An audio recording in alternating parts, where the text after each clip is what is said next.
اللہ من الشیطان الرجیم بسم اللہ الرحمن الرحیم۔ محترم ناظرین السلام علیکم ورحمۃ اللہ وبرکاتہ۔ ہم امید کرتے ہیں کہ آپ بخیر و عافیت ہوں گے۔ اللہ تبارک و تعالیٰ آپ کو اپنے حفظ و امان میں رکھیں۔ ناظرین اکرامی، معمول کے مطابق آج بھی ہم آپ کی خدمت میں ایک بہترین عمل اور وظیفہ لے کر حاضر خدمت ہیں۔ آج کا یہ وظیفہ آپ کی ضروریات حاجات کو پورا کرنے والا ایک بہترین عمل ہے۔ اس کی برکت سے آپ نہ صرف خود بلکہ اپنی اولاد کو بھی ہر قسم کے نقصان، پریشانی، مصیبت سے بچا سکتے ہیں۔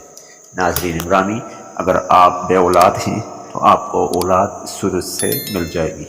اگر آپ کی اولاد ہے اور آپ کو کسی بھی قسم کا خطرہ لاحق ہے تو آپ اس سورہ کی مدد سے اپنی اولاد کو خطرات سے بچا سکتے ہیں۔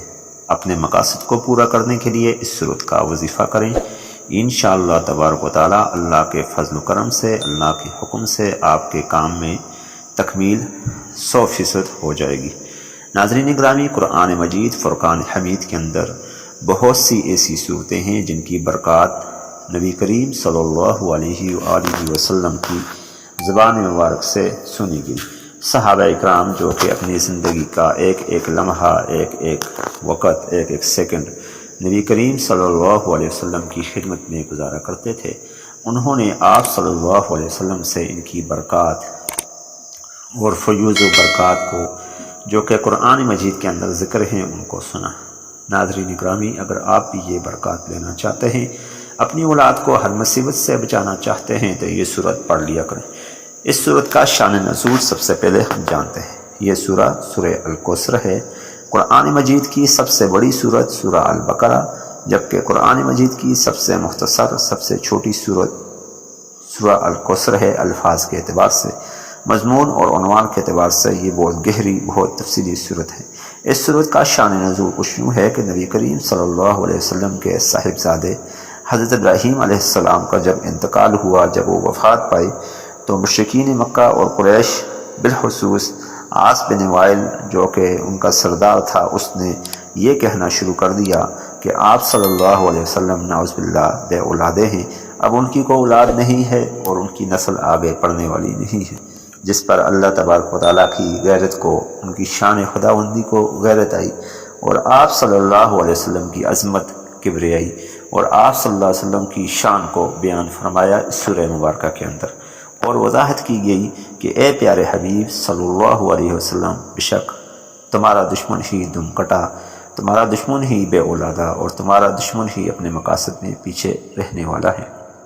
ناظرین گرامی، اس صورت کی یوں تو بہت کم آیات ہیں، یعنی انا اعطیناک الکوثر فصل لربک وانحر ان شانئک هو الابتر، 3 آیات ہیں، لیکن ان کے مضامین بہت گہرے۔ انا اعطیناک الکوثر، بے شک ہم نے آپ کو کوثر عطا فرمائی۔ ناظرین گرامی، یعنی آپ صلی اللہ علیہ وسلم کا نام نامی، اسم گرامی نہ صرف دنیا بلکہ آخرت میں بھی ہمیشہ بلند رہے گا، اور کوثر کا جام، کوثر عطا کی جائے گی آپ صلی اللہ علیہ وسلم کے دست مبارک سے۔ فصل لربک وانحر، اے نبی آپ اپنے رب کی تسبیح بیان کیجئے صبح و شام، وانحر اور قربانی دیجئے، یعنی مشرکین مکہ اور کفار آپ کو تکلیفیں دے رہے ہیں، آپ کی اس قربانی کو قبول کیا جائے گا۔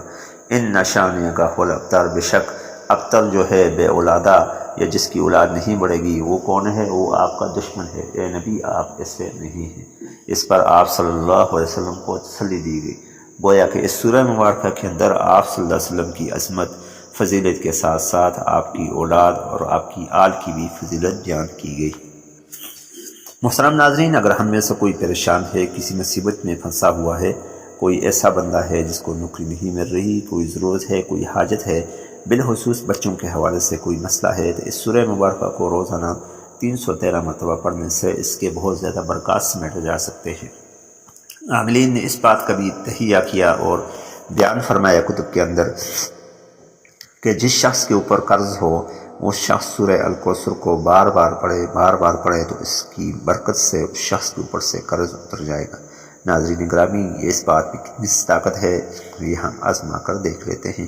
اگر ہم اس وظیفے کو جاری و ساری رکھیں، ہمیشہ پڑھتے رہیں، بالخصوص متعین تعداد جو ہم نے آپ کو بتائی جو اگرچہ قرآن و حدیث سے ثابت نہیں ہے، لیکن تعداد کے اندر، نظم و ضبط کے اندر بندے کو ایک تعداد، ایک آئیڈیا ہوتا ہے، ایک ذہن میں ہوتی ہے بات کہ آج ہم نے کتنی پڑھی اور کل کتنی پڑھنی ہے۔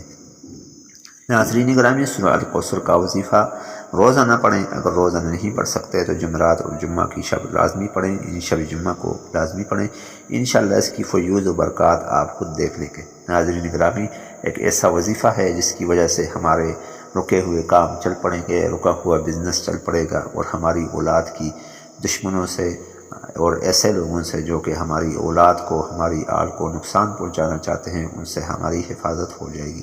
اللہ تبارک و تعالی ہم سب کا حامی ناصر ہو۔ السلام علیکم ورحمۃ اللہ وبرکاتہ۔